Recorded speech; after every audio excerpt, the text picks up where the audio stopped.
Good morning. I'm delighted to be here for my third year at the Global Competitiveness Forum, and let me also extend my tremendous respect and congratulations to His Excellency Governor Amir Al-Dabaa for not only establishing this forum, but particularly for the tremendous work that SAGI has done in really launching and leading the Kingdom of Saudi Arabia on its competitiveness journey. As we've already heard, the accomplishments are very significant. There's a lot to be done. But as I said yesterday, competitiveness is a journey with a beginning, and it never has an end. You know, the U.S. Council on Competitiveness that I have the privilege and honor to lead is going to have its 25th anniversary this year.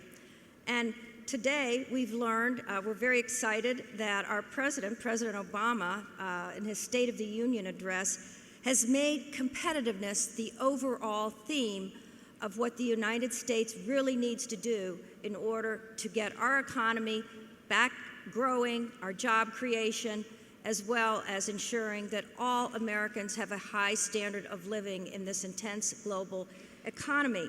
So we have really two bookends on competitiveness. Our president next week talking about the competitiveness challenges and what we're going to do.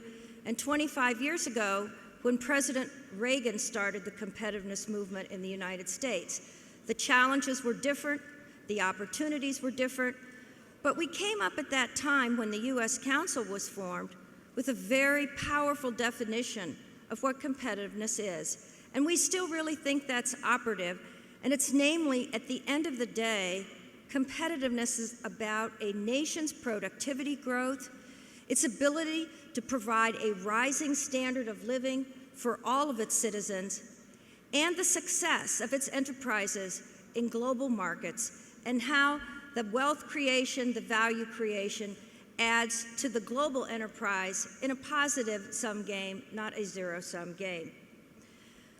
The U.S. Council on Competitiveness, and I'm sharing this because our model is different than others around the world, but we're very proud that we have been a leader in helping stimulate the creation of councils, but we're a private sector group.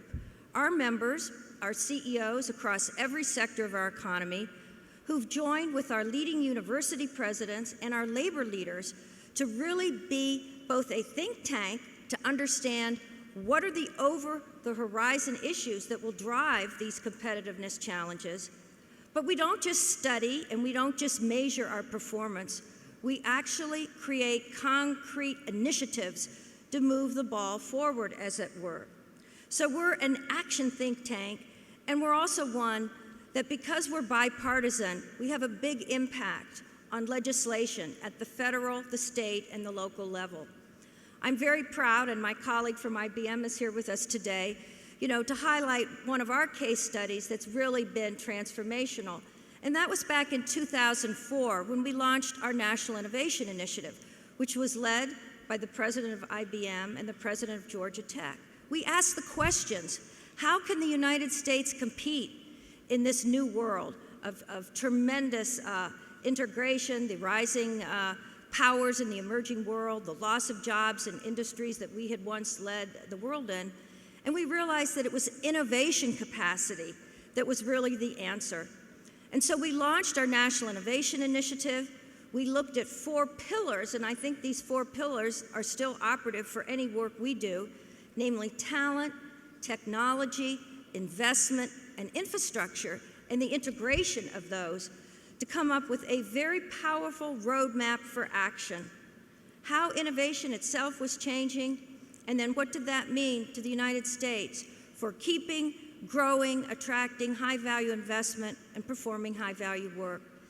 This National Innovation Initiative, Innovate America, led to the American Competes Act that President Bush signed and that President Obama has just reauthorized. This is one of the rare pieces of bipartisan legislation and bipartisan action in our country, which again shows the power of competitiveness as the unifying framework.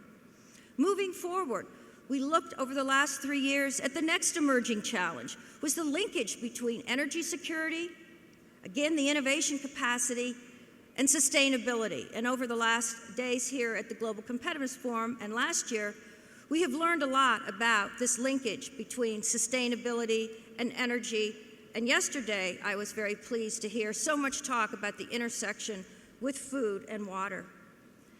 And also, when we look at the next phase of our thought leadership, it's sort of this journey that evolves, because back when I was an Assistant Secretary of Commerce, we were concerned about U.S. manufacturing.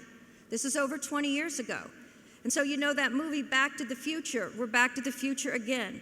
We do not believe in the United States and the U.S. Council that manufacturing is no longer a part of our innovation enterprise. Indeed, we believe that you cannot be a great nation, a national security leader, if you divorce what we call third millennium manufacturing capacity from innovation and the services that wrap around that.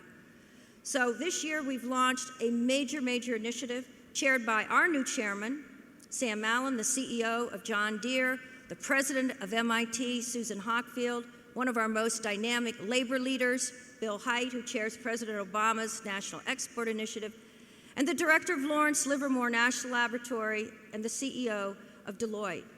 We've done the first ever survey around the world to look at what companies think about manufacturing. And let me tell you, I said this yesterday, but I'll say it again, manufacturing is not dirty, dumb, dangerous, and disappearing.